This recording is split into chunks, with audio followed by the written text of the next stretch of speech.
Western Spring Television. Ours it is.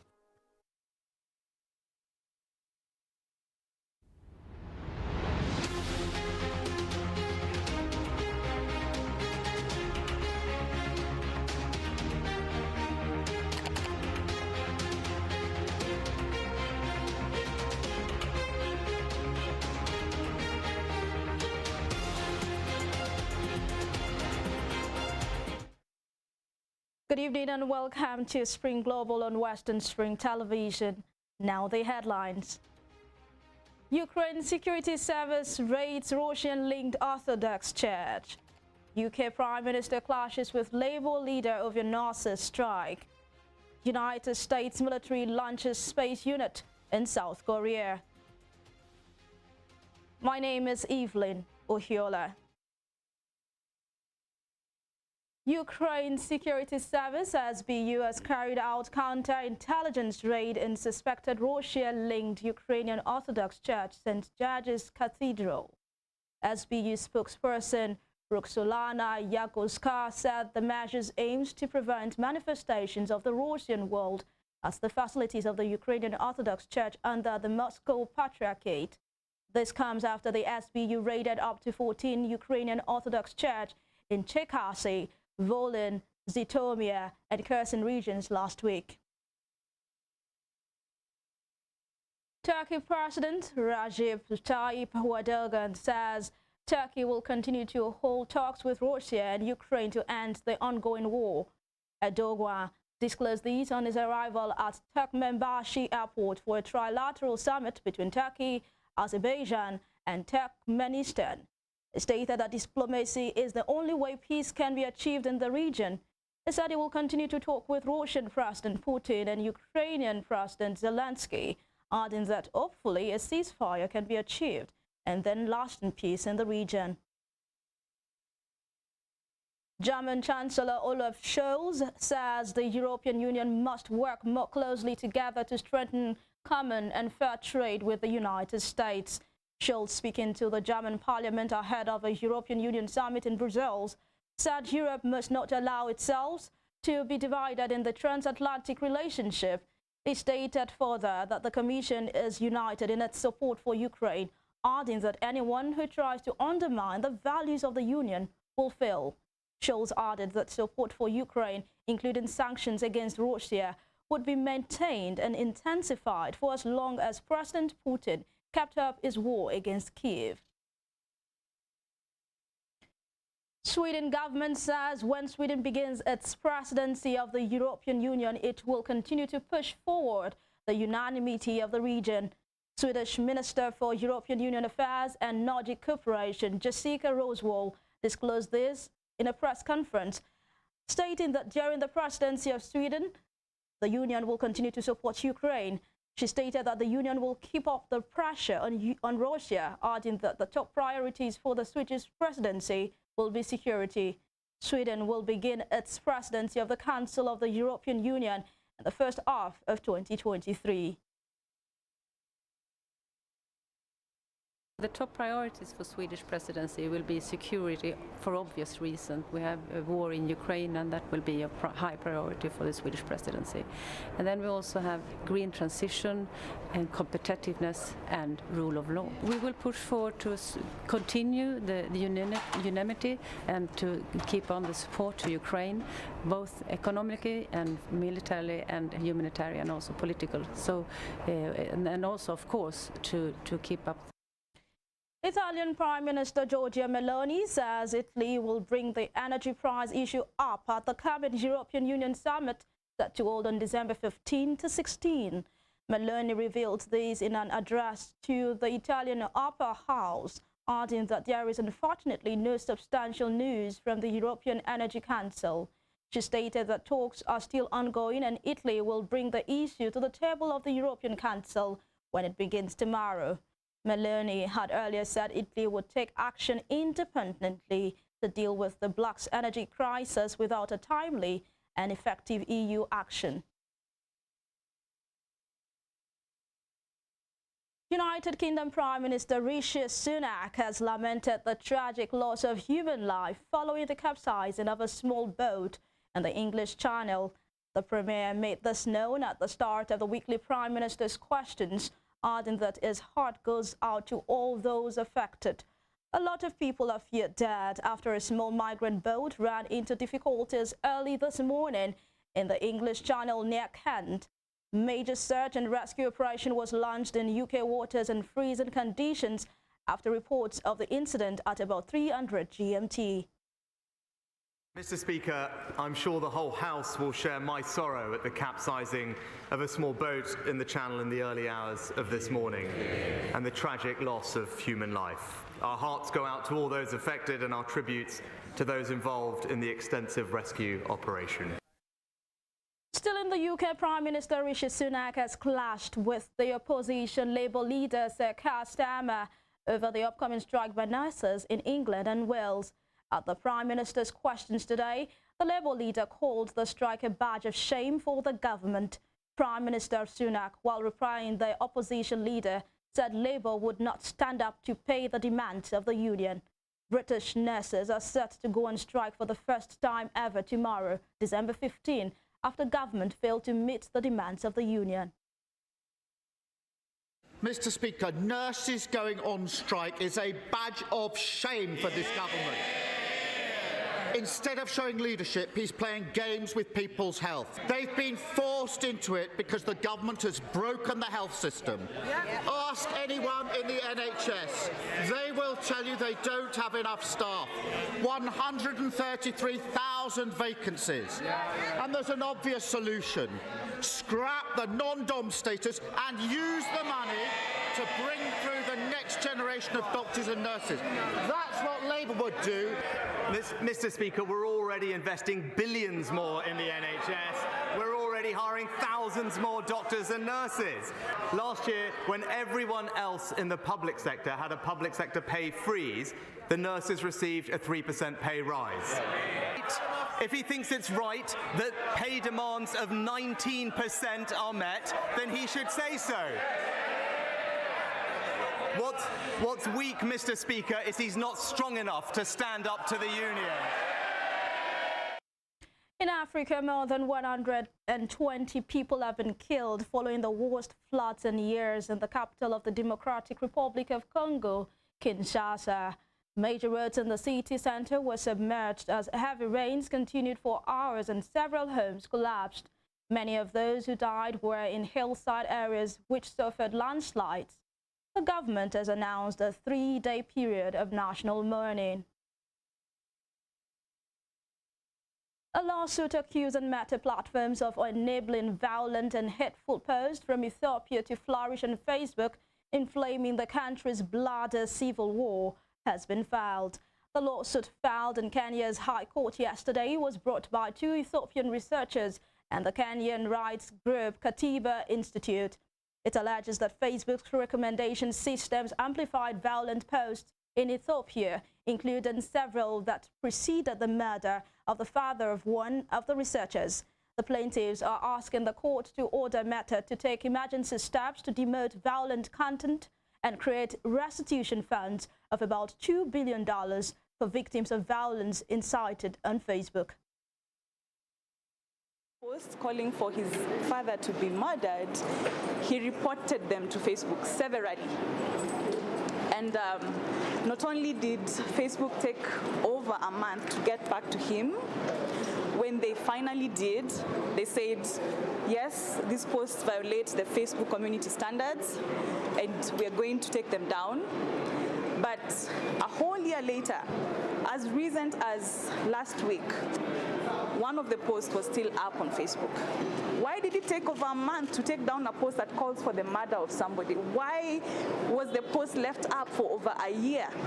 Something is wrong with the way Facebook moderates content, and the case my clients have made is that there's lack of investment in content moderation, especially for African countries. The United Nations has said famine has narrowly been averted in Somalia, but the situation still remains catastrophic.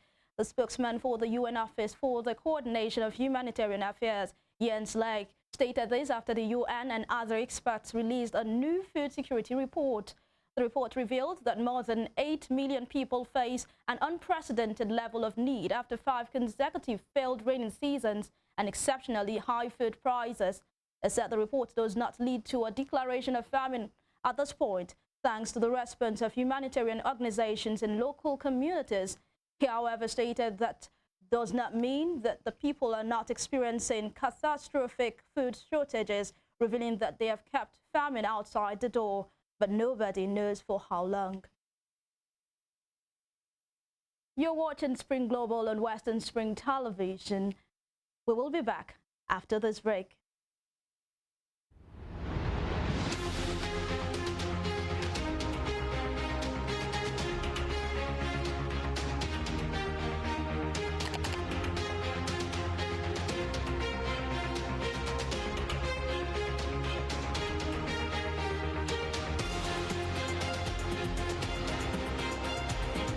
Lino Hiole, Hi. King Eve. How are you today? I'm good, I'm fine, I'm alive. I really feel like she's not giving the right answer to the question. When one asks you, how are you? And you said, you're saying, I'm alive. It's very annoying, seriously. How are you? I'm fine. I feel I'm fine will be the right answer instead of I'm alive. Not that I asked you if you're dead before. Go and check all these 14-year-old, 15-year-old, 16-year-old, everybody, they are extraordinarily sexually active. I feel is being unnecessarily hyper when it comes to the issue of sex, because we talk about other topics and he feels so reserved. He really doesn't have anything much to say when it comes to other stuff. But when it's the issue of sex, I believe he's being unnecessarily hyper. That's when I have to pick an issue with him. I mean, it's just being unnecessarily there when we're talking about sex. Just like a child, his mom just got him his favorite chocolate or ice cream, very happy, doing as though if he doesn't have sex for a day, he's going to die. When it comes to finance, women also support their husbands financially. You need me emotionally. You need me spiritually. Cassie is an amazing person, but I hate the too much attaching to that gender. I need you spiritually, I need you mentally. I can get these things anywhere with money. If you go by the topic was, who does marriage favors the most? I know how many jobless women they marry every Saturday. They are saying it favors you, favor. Are they vague so? Growing up, when I was in the world, we've heard of Right, you know. Well, MC Too Much said, he likes saying when I was in the world, And the last time I checked,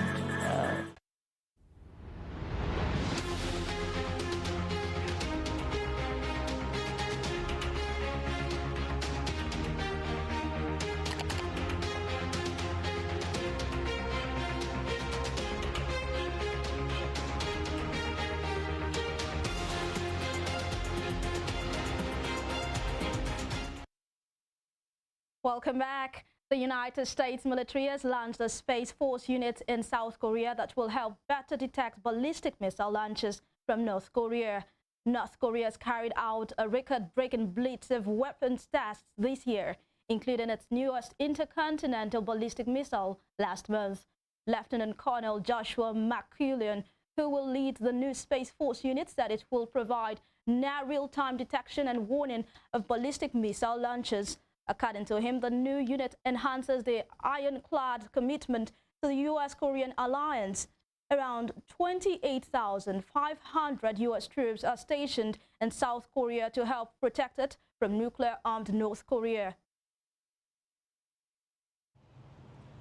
This team will elevate the integration of space personnel and better synchronize combat effects from space capabilities into the joint coalition operations in the Korean theater.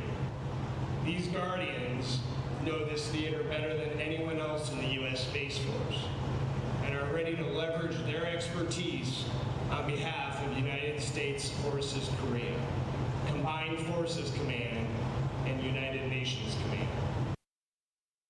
Ghana's President Nana Akufo-Addo has said African countries must wean themselves off begging the West to earn global respect and change poor perceptions about the continent.